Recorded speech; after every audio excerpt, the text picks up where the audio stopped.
Next पे हमारे पास आता है मेंटेनेंस ऑफ एनेस्थीसिया, यानी जब आपने इंडक्शन कर दी, पेशेंट स्लीप में चला गया तो आपने उसको मेंटेन रखना है। मेंटेन कब से कब तक रखना है? जब से आपने एनेस्थीसिया दिया है और जब तक सर्जरी एंड नहीं हो जाती आपने उसको एनेस्थीसिया में मेंटेन रखना है।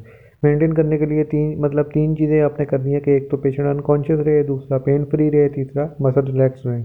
तो सबसे पहले आपने ऑक्सीजन तो उसको देनी है, वेंटिलेटर सिस्टम के थ्रू, वेंटिलेशन मशीन के थ्रू ऑक्सीजन तो देनी है। उसके बाद पेन को रिड्यूस करने के लिए आपने नाइट्रिक ऑक्साइड देनी है। उसके अलावा आपने उसको अनकॉन्शियस रखने के लिए आपने उसको हेलोथिन या फिर आइसोफ्लुरान देनी है या सेवोफ्लुरान देनी है। आइसो तो यूजुअली नहीं देते, तो हम हेलोथिन और सेवोफ्लुरान देते हैं। और मसल रिलैक्सेशन के लिए आपने उसको एट्राक्यूरियम देनी है, ठीक है, जो कि एसिटाइलकोलिन ब्रोकर है, कॉम्पिटिटिव इनहिबिटर है उसका। तो एट्राक्यूरियम देनी है मसल रिलैक्सेशन के लिए। अच्छा, एनेस्थीसिया मशीन के फंक्शन के एनेस्थीसिया के मशीन के फंक्शन ये हैं कि एक तो ऑक्सीजन और दूसरी गैस प्रोवाइड करती है। उसके अलावा वेंटिलेट द पेशेंट, या इसके अलावा monitoring, provide the monitoring function. Monitoring function कौन कौन से होते हैं?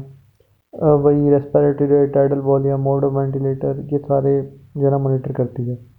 क्या है? ऑक्सीजन और दूसरी गैसेस प्रोवाइड करती है, वेंटिलेट देती है और मॉनिटरिंग फंक्शन प्रोवाइड करती है। उसके बाद जो है ना वो मॉनिटरिंग ड्यूरिंग द एनेस्थीसिया। अब एनेस्थीसिया के दौरान मॉनिटरिंग के क्या क्या प्रोटोकॉल्स है? नंबर 1 पे ये है, क्वालिफाइड एनेस्थेटिक वहाँ पे प्रेजेंट होना चाहिए। नंबर 2, उसको जो है ना वो उसके जो है ना वो maintenance of the vitals is obligatory. Number 3 पे है कि वहाँ पर फैसिलिटीज ऑफ कार्डियोपल्मोनरी रिससिटेशन वहाँ पर रेडली अवेलेबल होनी चाहिए।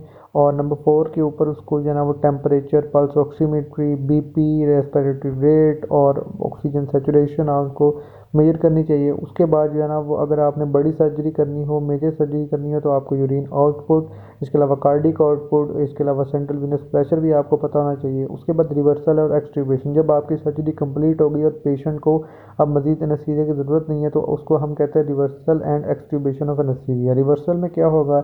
जो आपने गैसेस उसको दी हुई थी जिसमें नाइट्रिक ऑक्साइड और हेलोथेन आती हैं, उसको आपने टर्न ऑफ करना है, सिर्फ ऑक्सीजन दिए रखनी है। उसके बाद आपने उसको जो एट्राक्यूरियम दिया था ताकि उसके मसल रिलैक्स रहें, उसको काउंटर करने के लिए आपने उसको न्यूस्टिगमिन देनी है। और उसके साथ साथ आप एट्रोपिन भी दे सकते हैं ताकि उसके मस्कुलेनिक इफेक्ट को उसको वो ब्लॉक कर दे और सिर्फ एट्राक्यूरियम का जो निकोटिनिक इफेक्ट है ना वो आपके पास प्रोलॉन्ग रहे। उसके बाद जब पेशेंट जो है ना वो कफ करने लग जाए या फिर उसको जो है ना इरिटेशन हो जाए जो है ना एंडोट्रैकियल ट्यूब से, तो आप उस टाइम ट्यूब निकाल लें और एयरवे क्लियर करें बाय द सक्शन।